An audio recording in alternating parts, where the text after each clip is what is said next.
who benefited from the programs of the New Deal and who was left out? In some ways, New Deal programs benefited everybody. Economic relief, employment, public employment, efforts to improve the economy, all sorts of people benefited from that.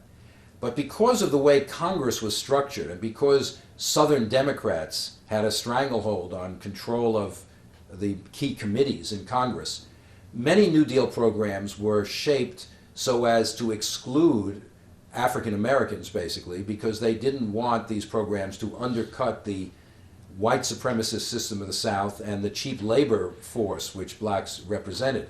So, for example, Social Security, core New Deal program, old age insurance, unemployment insurance, etc., excludes agricultural workers and domestic workers, which make up the large majority of the black workers in the country. So most blacks are just out of Social Security. They're also out of the Fair Labor Standards Act, which sets minimum wages, because those occupations are also not covered by the minimum wage law.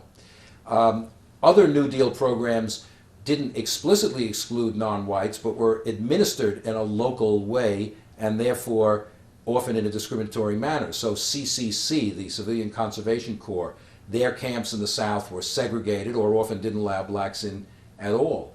The Federal Housing Authority actually promoted housing segregation in the country. They refused to give mortgage loans, mortgage guarantees in any integrated neighborhood. They only assisted housing in segregated neighborhoods. So many New Deal programs ended up being entitlements for white Americans, and non-whites, not only blacks, but Hispanics in the West, Asians in the West, were really didn't benefit nearly as much from these New Deal programs.